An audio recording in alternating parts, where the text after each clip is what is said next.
Why do we play sport? In the beginning, it's just about having fun. Then, someone pushes you a bit harder. You start enjoying that winning feeling. Your family backs you all the way. And even if the people around you, neighbors, extended family, wonder what's gotten into them, you want to prove them wrong. And thus starts a journey that sees its ups and downs, a journey that ended in Dubai last Tuesday. It's a journey that some couldn't stomach. They never will and can never understand the impact Sania Mirza has had on Indian sport. Sania, it's been a jolly good ride, not just for you, but for the ones who were willingly or unwillingly drawn along in its wake. I want our chat over the next 10-15 minutes to be a celebration. How have the last 10 days been? Has it been emotional? The last 2 months have been emotional, actually, since Australia, because I knew that it was coming close to the end. And there were some days that I was really numb. There were some days that I was very emotional. There were some days where I was really happy. There were some days I was really sad. So it's been a bit up and down, but I've been really, really busy. So I think that's kind of helped. So it's still sinking in that I still don't feel like I'm fully retired, because I feel like I'm busier right now than I was when I was playing. But it's been, it's at the end of it, it's been full of gratitude. It really makes my heart full to know that I'm stopping, or I've stopped when I wanted to stop, and and I'm still playing well, and I feel like it's on my own terms. So it's been good. Now, Sania, sport teaches you how to evolve, doesn't it? I remember this fiery young player who wasn't scared of saying it as it was. You know, you sort of contrasted with others on the tennis courts back then in India in the early 2000s who were sort of timid. They would get bullied by officialdom and everyone else out there. No one can bully you, even now. But perhaps you've mellowed after having Izan? Not at all. I feel I'm still very black and white. I think that it's part of who I am. I don't think it's about, I don't think that we need to label people because of their personalities. That's something that I truly believe. I think that, you're just because you speak your mind or you say what you feel, you're labeled rebellious. Because you do what you want, you're labeled, someone who's going against a society. I mean, those are just who are we to label those people, including myself. I have always lived life according to my own terms, but more according to as authentic as I try to be.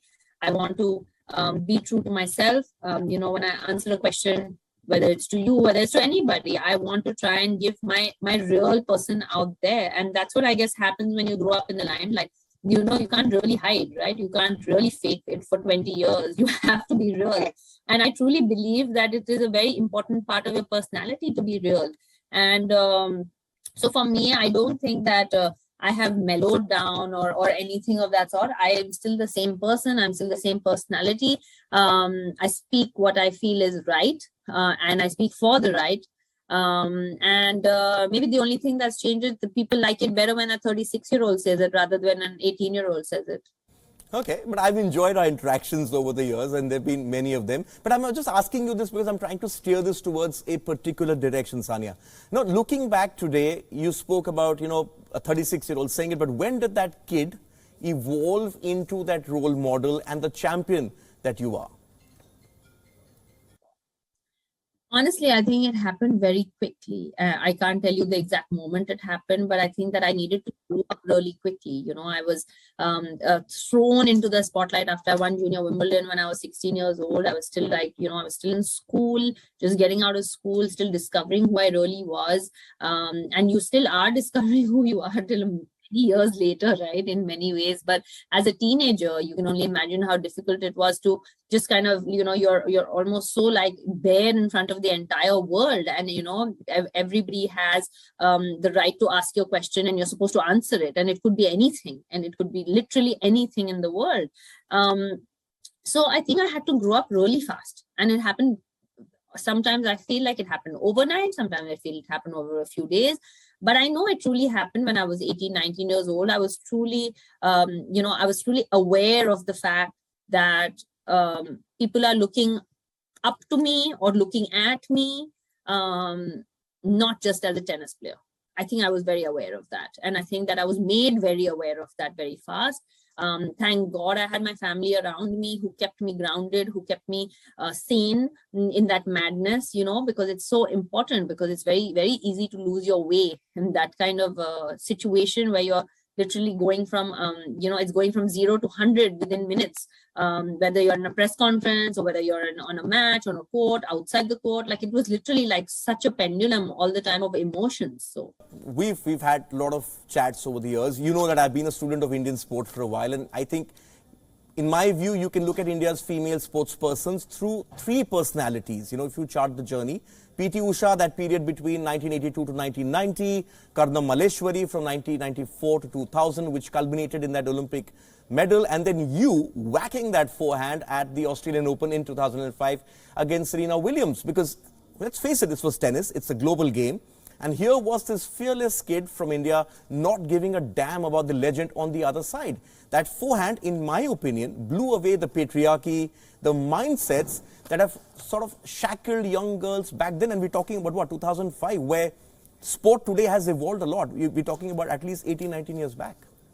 Yeah, sometimes it takes one person, and I'm fortunate enough to be that one person, to have done it in that era. And I feel extremely proud of it, because if I have, as we all know, that today our biggest superstars outside of cricket are female athletes, whether that's in the form of Sindhu, whether that's in the form of, Sania was, whether that's in the form of Mary Kom, Sakshi Malik, Deepa Karmak. I mean, you can name so many. I don't think 20 years ago you could name that many female athletes who were superstars. So the fact of the matter is that it takes that one person, but people talk about how great it is to be the first person to, to shatter those ceilings. But I don't think people understand how hard it is, because it's also the most difficult, because you're actually paving a path that does not exist. You're actually creating your own path so that there are people that can follow. So I feel that if I've been able to play even a small part in that revolution of where we are today in our female athletic superstars that we have, I will feel like, I have accomplished what I was here for. Besides being a tennis player, I feel that I was also put in here to do this, where people did believe and did start to believe a few years later that you can be a female superstar in a sport. And and you can have a career out of it. You can look good, you can play good, you can win. I mean, all that. And I feel that I hope that I was able to play a little part in that.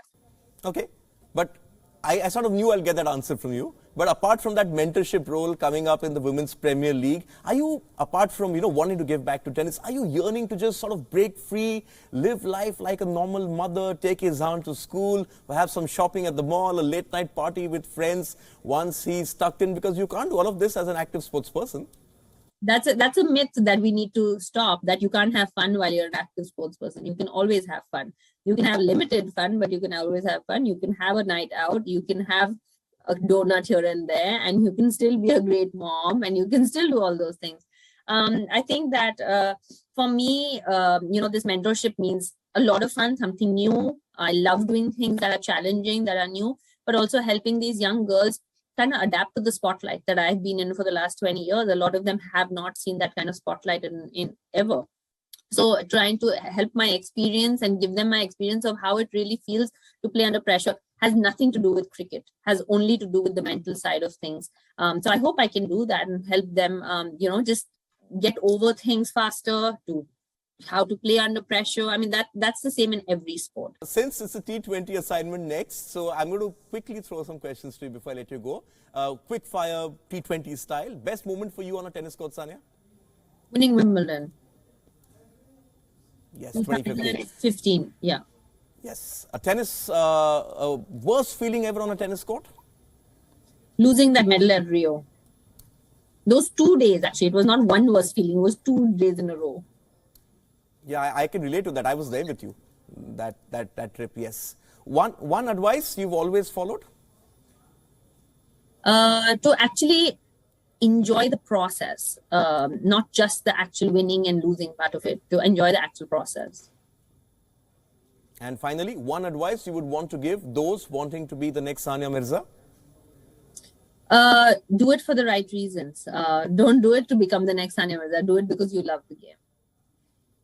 Well said. Sania, Indian sport owes you a debt of gratitude. The player may have retired, but as I said, I don't see you retiring from sport. Keep raising the bar, keep inspiring people around you, and thank you for some great memories. Congratulations on a great career, and thank you for your time today. Thank you. Thanks for having me. That was a special conversation that I had with Sania Mirza earlier on.